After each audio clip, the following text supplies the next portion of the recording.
Imagine this. You're sitting across from someone who seems to know you better than you know yourself.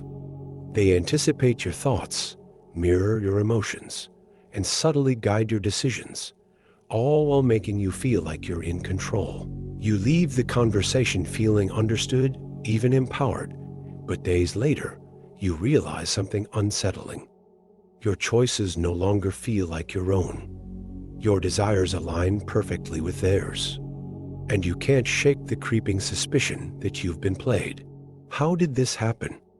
How did someone so effortlessly slip into the cracks of your mind, bending your will without you even noticing? This isn't just manipulation, it's psychological alchemy, a dark art that transforms trust into control, vulnerability into power. And the most terrifying part, it's not the loud, aggressive tactics you've been warned about. It's the quiet ones, the ones that feel like kindness, like understanding, like love.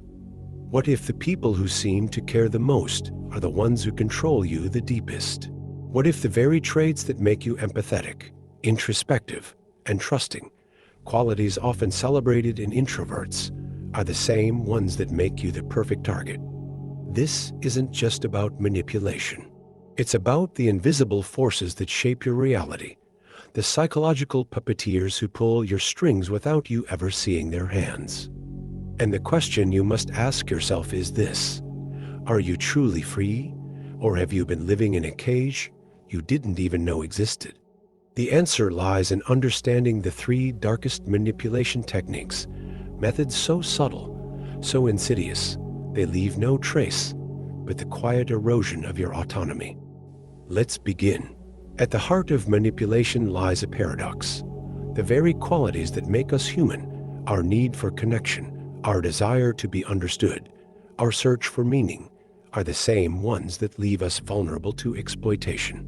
Carl Jung once warned of the shadow, the hidden part of ourselves we refuse to acknowledge. But what if the shadow isn't just within us? What if it's also in the people we trust, the ones who use our light against us? Manipulation thrives in the gap between perception and reality. Friedrich Nietzsche saw this clearly when he wrote, "Sometimes people don't want to hear the truth because they don't want their illusions destroyed, and illusions are the currency of manipulation." The manipulator doesn't force. They suggest. They don't demand. They imply.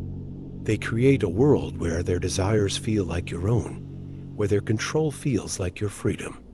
This isn't just about individual psychology. It's about the systems that enable it.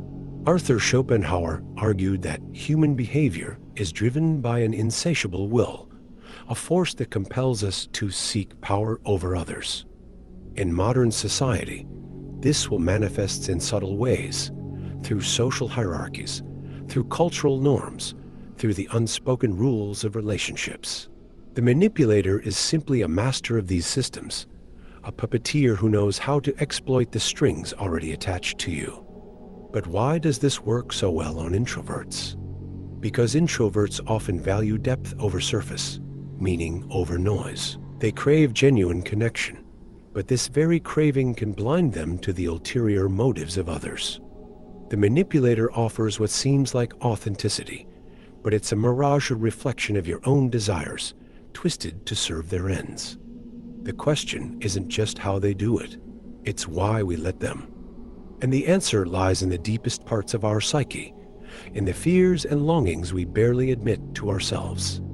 To understand manipulation, we must first understand ourselves and the shadows we've been taught to ignore. The effects of manipulation are like invisible ink, only visible when held to the light of awareness. Over time, the subtle erosion of your autonomy begins to shape your reality. You start to question your instincts, second-guess your decisions, and doubt your worth. The manipulator's voice becomes a whisper in your mind, a constant undercurrent that drowns out your own. Cognitive biases play a crucial role here. The sunk cost fallacy keeps you tethered to toxic relationships, convincing you that the time and energy you've invested are too precious to walk away from. Confirmation bias locks you into the manipulator's narrative, as you unconsciously seek evidence that supports their version of reality while ignoring the red flags. And gaslighting, a term borrowed from psychological warfare, rewrites your memories, making you question your own experiences until their truth becomes yours. Neurologically, manipulation hijacks your brain's reward system. When a manipulator alternates between kindness and cruelty, they create a cycle of intermittent reinforcement, the same mechanism that fuels addiction. You become hooked on the hope of their approval, the fleeting moments of connection, even as they drain you of your sense of self. On a societal level, manipulation thrives in cultures that prioritize conformity over individuality. Aldous Huxley warned of a world where people would love their servitude, and in many ways, we're living in that world. Social media, consumerism, and even modern relationships are often built on manipulation, conditioning us to seek validation from external sources rather than cultivating it within ourselves. The consequences are profound. You lose touch with your authentic self, trading your identity for the illusion of belonging. Your relationships become transactional, your decisions reactive, and your life a reflection of someone else's design. But the most insidious consequence is this: you stop believing you have the power to change. The question now is not just how manipulation works, but how to break free from its grip.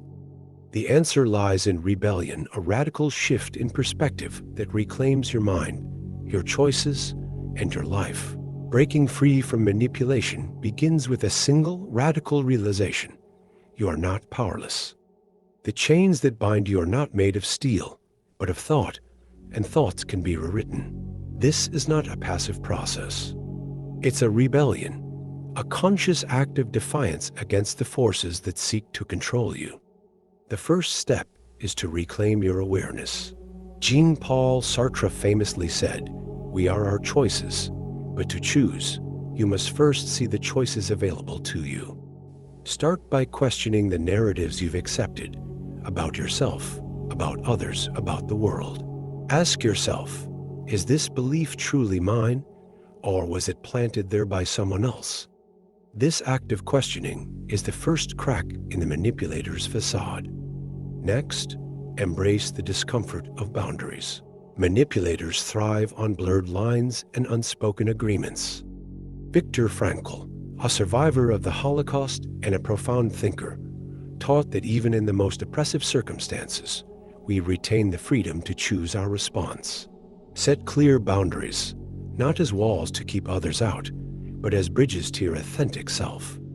Say no when you mean no, and yes when you mean yes. This simple act is revolutionary. Then, cultivate emotional independence.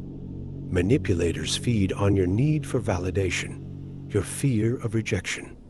But what if you could validate yourself? What if you could find worth not in the approval of others, but in the integrity of your own actions? This shift requires deep self-reflection, a willingness to sit with your fears and insecurities until they lose their power over you. Finally, seek out counterexamples, people who have broken free from manipulation and reclaimed their autonomy. Study their stories, their strategies, their mindsets.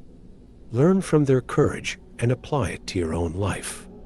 This rebellion is not easy. It requires vigilance, resilience, and a willingness to face the shadows within and around you. But the reward is nothing less than your freedom, the freedom to think, to feel, to be. And in that freedom, you will find a power no manipulator can ever take away. The ultimate truth about manipulation is this: it only works if you believe you need something from the manipulator. Whether it's love, approval, security, or meaning, the manipulator offers a counterfeit version of what you crave, and in your longing, you hand over the keys to your mind. But what if the very thing you've been seeking outside yourself has been within you all along? This is the paradigm shift that changes everything. The manipulator's power lies in their ability to make you feel incomplete, to convince you that you need them to be whole. Your worth is not something they can give or take away. It is inherent, unshakable, and entirely your own. Carl Jung once wrote, "Until you make the unconscious conscious, it will direct your life and you'll call it fate." The same is true of manipulation. By bringing the hidden forces that control you into the light, you reclaim your agency. You realize that the manipulator is not a puppeteer, but a mirror, reflecting back the parts of yourself you've yet to fully own. This realization is not just intellectual, it's visceral. It's the moment you stop seeking validation and start embodying it. It's the moment you stop fearing rejection and start embracing your authenticity. It's the moment you stop living in someone else's story and start writing your own. And so, the final question is not how to escape manipulation, but how to live so fully in your truth that manipulation becomes impossible. How to stand so firmly in your worth that no one can sway you. How to love so deeply from within that no external force can distort it. This is the journey of a lifetime, a journey that begins with a single, defiant step into the light. Take that step. The world needs your truth, your voice, your unshakable presence. And in the end, the greatest rebellion is simply to be yourself.